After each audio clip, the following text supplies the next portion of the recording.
yata ng bagyo. Dahil yung nawala yung kuryente, saka lumakas yung hangin.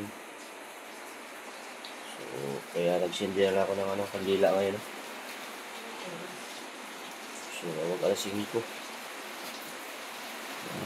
Mahangin na sa labas. Wala din yung kuryente. Sana dito malakas. Mamasid lang tayo ngayon din.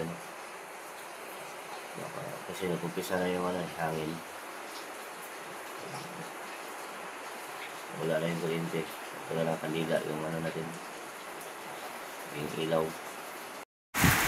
So yun. Medyo lumakas na siya mga kaskupi.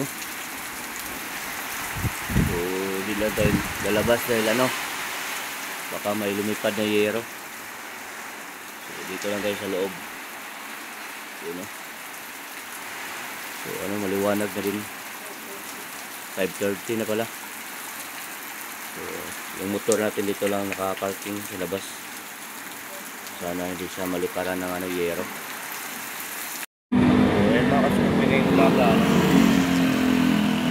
Nawala din yung hangin kaya ng mga alas 5, alas 4 hangin. Tapos ngayong alas 9 na wala na. So kasi makulimlim pa. So hanap ako ng picture, wala. Sarado yung mga hinahan. Kainan, mga karimisiya dito nagbukas. So ayun. Bukas na naman. Sarado yung mga ngayon, tindahan.